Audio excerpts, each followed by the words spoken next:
Let's get started in 2025 with workshop number 5, how to pursue perfection with time studies. It's a topic very near and dear to my heart. It's because something I did professionally for close to 15 years as in a manufacturing setting as part of our continuous improvement process. Another derivative of the Toyota production system that has made its way into the US and very popular in many of the major manufacturing companies out in the world, and I think applicable to coaching as well. So going back to the last call that we did, talking about the 5-step operations setup guide, we're really focused here on step 5, continuously improving the value stream. And again, this is part of the 3-factor model, business model that we talked about, that we've been talking about for weeks now, and really how to reduce cost to increase profit. We've also been talking about the different components of value, and one of your homework assignments last 2 weeks ago on the last call was to validate value from your perspective, and ideally from talking to your customers and getting feedback directly from them about what they value for the service. We've mapped the value stream. We talked about that on the last call, and just again, this is sort of the simplified version that I have. We talked about creating and establishing flow, which I use and have really built Turnkey Coach to provide this aspect of my workflow. And I showed you briefly this kind of standard video feedback process that I use, that I've developed over the last 8 years, really. So the question is, how do you get to this point? Or how do you continuously refine whatever process you have? And from my perspective, the easiest way to do that, or I should say the simplest way, is to do time studies. So in more detail, the step 5, how to pursue perfection using a workflow time study, is to, number 1, observe and document the entire process in as much detail as possible. When I was on the manufacturing floor, we would document the entire build of whatever product it was that we were building, some of which would take over a week to build from end to end. The actual touch time was anywhere from 15 hours to 24 hours, but it would take us a week to document all of those actual steps. And we were typically recording in increments of 5 to 10 seconds. Anything longer than 5 or 10 seconds was usually considered too much time and at too much risk of missing waste. So we would capture every single movement that the operator was doing, every single step, whether it was reaching for a tool, looking for a lost part, reworking something, walking from one area to the other. Every single step broken up into 5 to 10 seconds. You might not be able to quite do that with your workflow. Maybe you want to start with something more like 20 to 40 seconds. In the example that I'm about to show, there are some sections where it gets up to 40 seconds, but I would always consider that an opportunity if you are not breaking it down into smaller steps to look for ways to do that. So step 1 is to observe. Step 2, validate your requirements. Ensure that your customers actually value you, that you know and you have defined clearly, as we talked about in the last call, what do your clients actually value. Step 3, you want to identify waste and delete steps of the process. So remove any parts of the process that are, by definition, not valued by a customer, therefore they are waste. Once you've deleted steps, then you want to simplify by either optimizing or automating the process, which is something we've done with a lot of the features in Turnkey Coach. The most, I would say, potent of those is that we've integrated the screen recording feature so that you can, with a click of a button, start up your video recording process, have the picture in the picture, you've got your drawing tools, everything's set up, and then when you're done recording, you click a button, it downloads a named copy of the video by client name. Obviously, it's got the timestamp when the file was created, and then it automatically uploads that video to the client workout. that was a huge improvement in our workflow because it obviously automated a lot of those steps that we were previously having to go to a third-party solution for, but it also eliminated a lot of errors during the transcription process that I was using before, where we would have to rename the file, download it, upload it to the cloud, and then often paste a link into the software. So once you've deleted all the unnecessary steps, then you can start to optimize the process that you do have. Once you've simplified, then you can look at actually going faster or improving the cycle time. And then the final step is automate. So in that, I kind of combined the previous example, I combined simplify and the automate. But it's important to recognize that you don't want to emphasize automating until you've gone through the previous steps, because you don't want to automate. You don't want to automate a feature that's not required. You don't want to automate a feature of a process that's too complicated, and you don't want to automate a process that has more steps than necessary.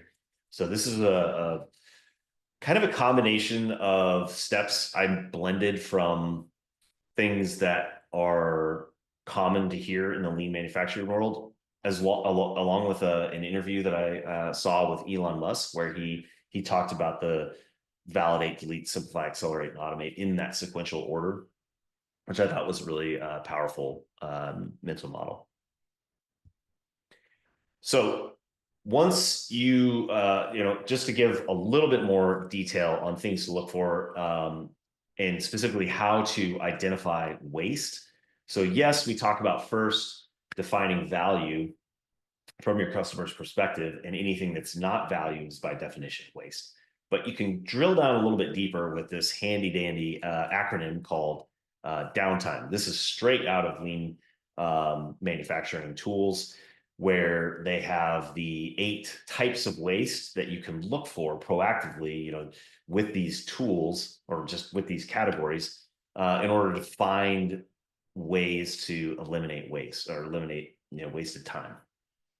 So downtime stands for defects, overproduction, waiting, non-utilized talent, transportation, inventory, motion, and extra processing.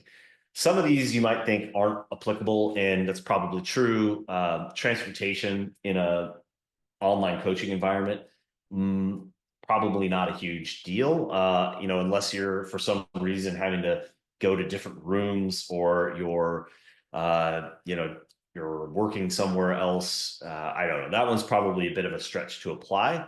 But maybe you leave materials in different places, or maybe you've got an in-person coaching practice that you're having to transport to and from. I can remember, for example, when I was coaching in person in Seattle, transportation was a huge source of waste for me. If I didn't time it right, I'd be stuck in rush hour traffic trying to get over one of the floating bridges, and I could easily waste an hour just sitting in bumper traffic.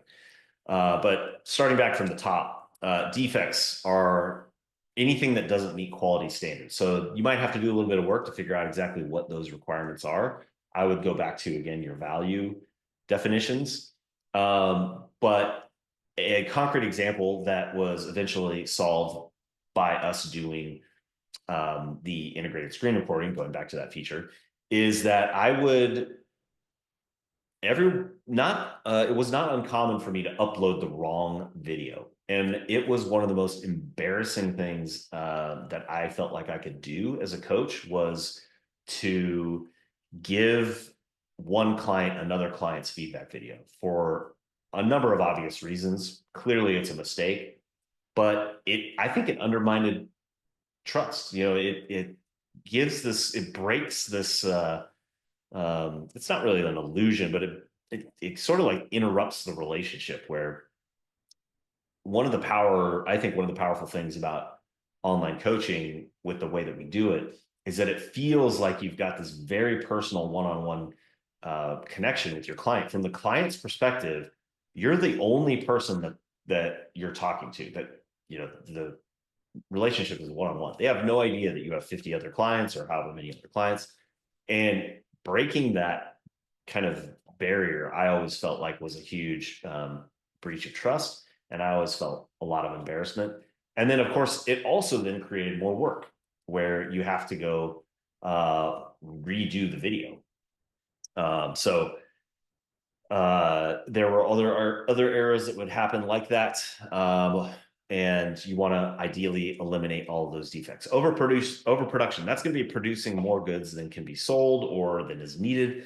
The one that I consider the most relevant for that is creating more programming than the client is going to do or will realistically complete as planned. So if you have a tendency to program out several weeks in advance, and the reality of most people's day-to-day lives is that they're only able to string together a week or two of consistent training before they need adjustments, all of that time and energy that you're producing or that you're investing into overproducing their program is probably waste because you're going to end up redoing that. You got to find the sweet spot from your customer's perspective, and I think that is very dependent on the customer. Some clients, I think I mentioned this in a previous call, some clients I will only program 1 day in advance because I know they're all over the place that if I put more than 1 or 2 days, I'm just going to end up reworking that. So I end up with some clients just programming one workout. I always have it on whatever day I think they're going to be able to work out next. And I just keep moving it along and maybe tweaking it as I move it. But I don't want to spend a whole bunch of time adding 2-3 weeks of programming that I know they're just not going to complete. Waiting is a pretty obvious one. If you're having to wait, another good example with the automated video upload. I used to have to wait for videos to finish uploading to the cloud and then transferring from the cloud to our other app. And we've since eliminated that.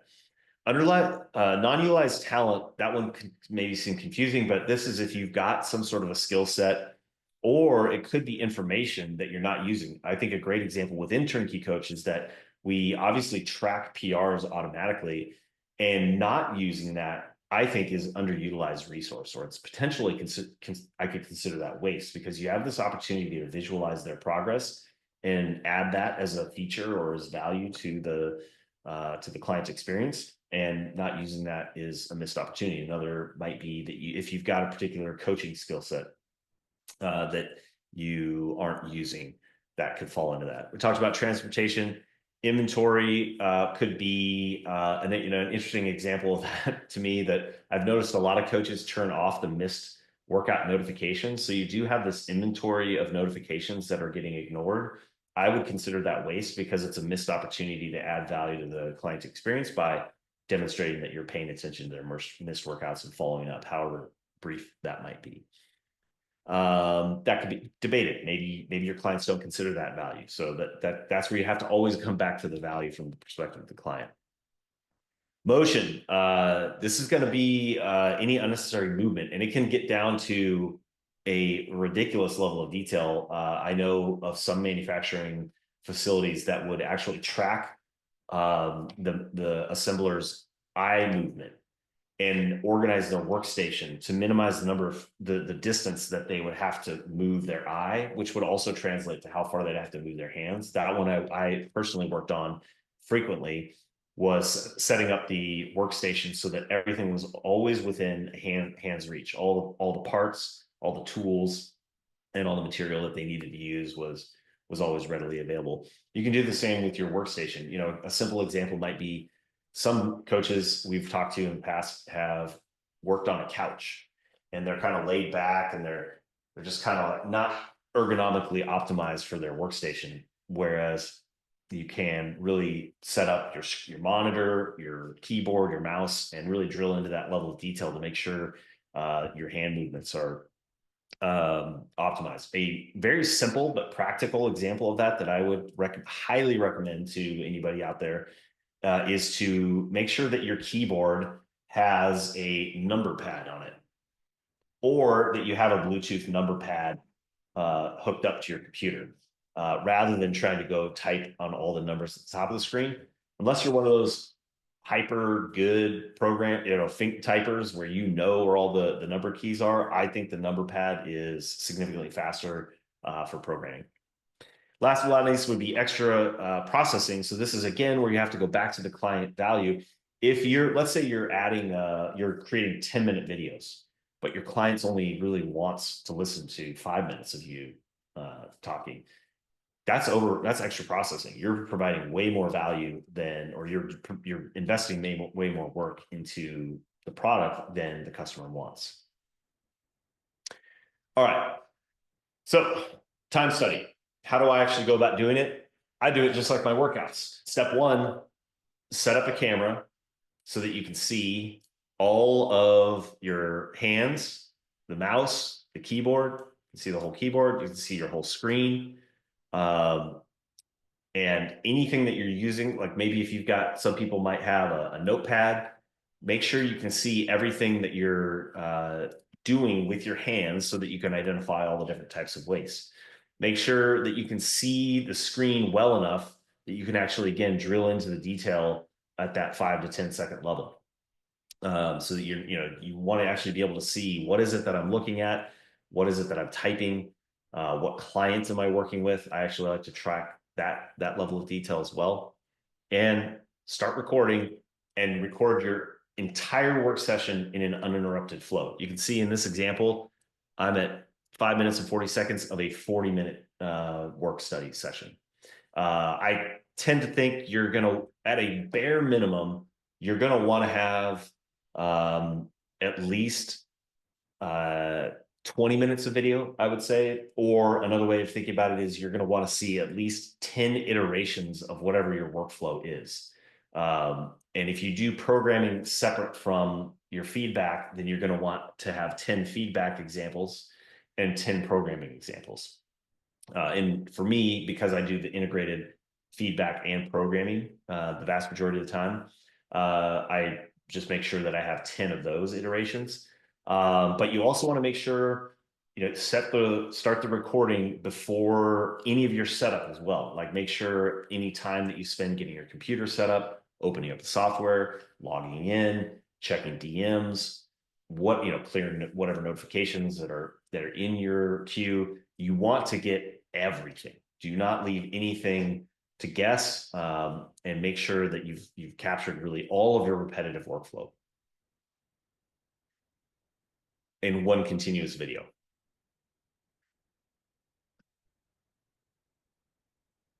From there, what I do then is I go back and watch myself work.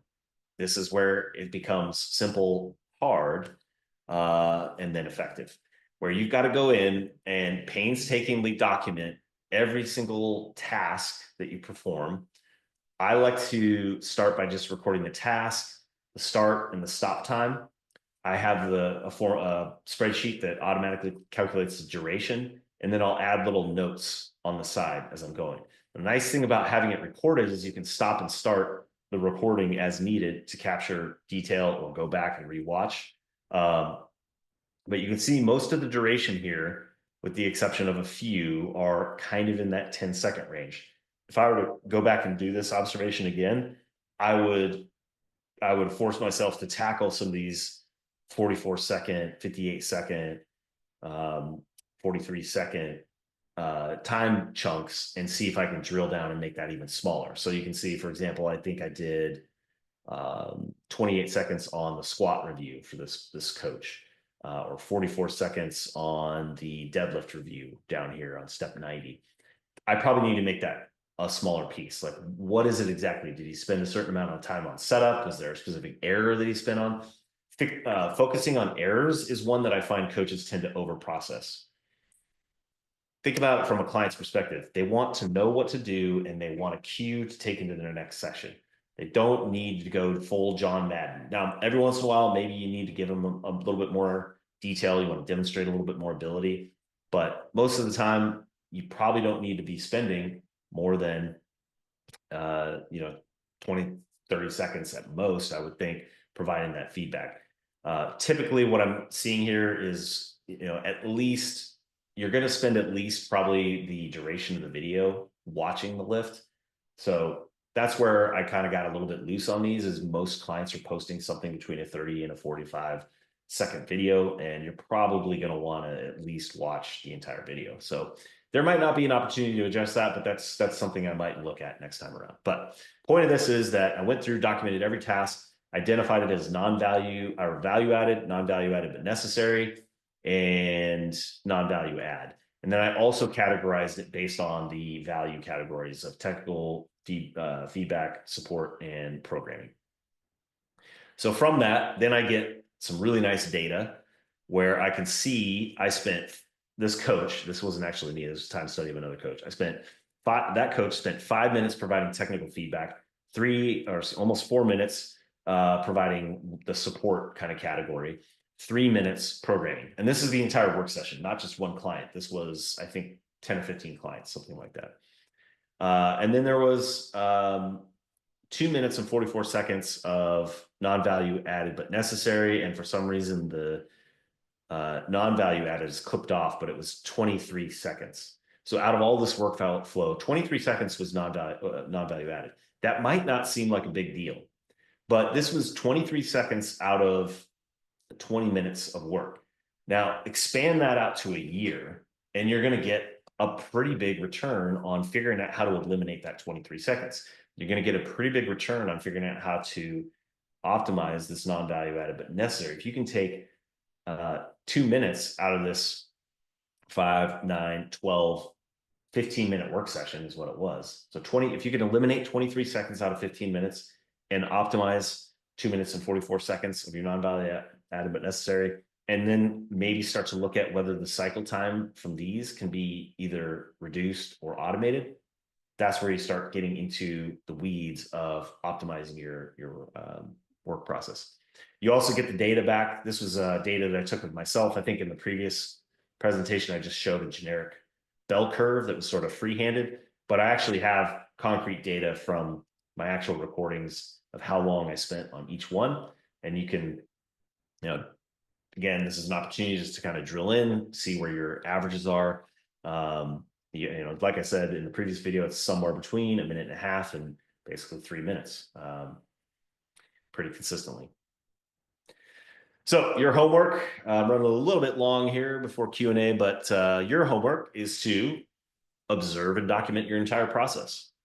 Make sure and validate your requirements, delete steps of the process, simplify, accelerate, and automate. And along with, in between that validate and delete, use the downtime acronym to identify waste that you can start to systematically either eliminate, simplify, or automate. And with that, I'll go to Q&A. Mac, do we have anybody queued up today? Okay, hello folks. We've had a couple of quick questions come in that I've already answered.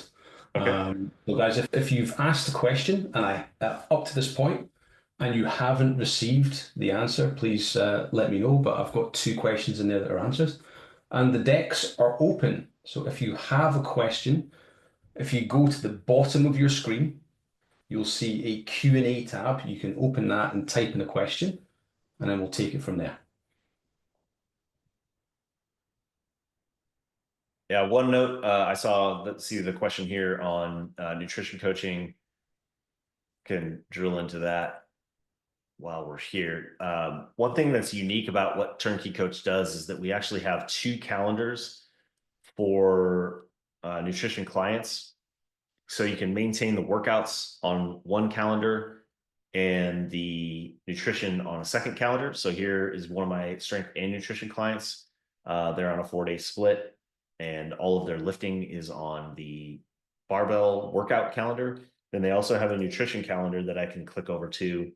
And I predominantly use visual food diaries along with a few different metrics that we track independently on the nutrition side. I also often use this second calendar as a recovery calendar. So if I want to do any kind of conditioning or things that I don't want to clutter up the workout, they can go onto the separate calendar. And one thing that's really cool about that is that from a coach perspective, all of the notifications come back to the Connect page. And from the client perspective, all of the assignments, all the workouts go to their workout page. So they don't have to navigate 2 different calendars. and I don't have to navigate two different notification areas. It keeps it streamlined for both the coach and the client. Okay. Got a question from Eric about dual screen setup. Yes. Um, I have over the years, I went, I've gone, I think at one point I got up to three screens. And I am now back in my primary workstation on a one monitor situation, um, with windows split within that screen. Your mileage may vary. Maybe you end up wanting two monitors that you can do separately, but I've just found that I get less distracted and I'm more focused when I have just one screen. In that time study example, I was traveling and I was doing it on my laptop, but in my home office here, I've got, I don't know what size monitor this is, probably a 30-inch something. I actually want to get a bigger monitor, but I've tended to prefer personally one monitor. And I've tried it all. Like I said, I've had two giant monitors. I've had two giant monitors and a small and my laptop monitor up, and I just end up getting too spread out. And it kind of goes back to that motion waste, where I get distracted. I'm looking around at too many different things versus just having everything in one place. Really good question here from Mark Yep. about what's the sweet spot for feedback times. I personally, I think this is a great opportunity to talk to your clients, and you can ask them very directly. Uh, almost like a willingness to pay survey. If you've ever looked that up, where you can just ask them like, "Do you prefer 1 minute videos, 2 minute videos, 3 minute videos? Like, how short of a what length of a video would feel too short to you? How long of a video would feel too long?" And you could get take the temperature. Um, some people even come back and say, "I actually don't like video review at all." We've had that happen, and that's actually a feature that's on the roadmap that I'm working on to take the transcripts from the video and add that as a um, text feedback as well. The Vimeo player, by the way, has a transcript feature in it that clients can pull that up if they want to. But I think it would be pretty slick if we could automate that even better. But yeah, just asking your clients, so that talking to your customers, and it's, again, I would emphasize talking to your ideal customers is where you want to focus. Who do you have them? What types of customers do you have the most of that you want more of? And listen to them. Our experience, I think, has been that somewhere in that 3 minutes plus or minus 1 minute, or plus or minus 90 seconds, maybe, tends to be what people appreciate, because it's enough time that you can watch all their videos, provide cues and feedback, and it doesn't feel rushed. It doesn't, like, if you are signing in and it feels like you're just blah, blah, blah, blah, blah, blah, and they can feel that when you're trying to get in and out as quickly as possible. I think that almost matters more than the duration. If you are coming in and providing relaxed feedback where you're not in a hurry and you're able to review everything that they've given you, and you've been able to respond in kind to each client, which I think is another thing to pay attention to. And you also have to be careful with, because I have some clients that write a book. I'm not going to respond with a book. Uh, but you have some clients that never say anything. And I tend to be a little bit more concise with that kind of a client, versus some clients like to respond a little bit more, and I'll give them a little bit more. So it's a little bit of a long-winded answer, but I would say, number one, talk to them. Number two, match them. Number three, don't rush, and make sure and engage with everything they've given you. That's something I would say as sort of a beacon or a sanity check. I don't like to completely ignore things that a client will post or comment. If they've Now, this is another one you got to be careful. I have some clients who will upload 15 videos. I'm not going to watch 15 videos. um, but I will try to make sure and acknowledge at least that they've posted all those videos, and maybe I'll pick one or two.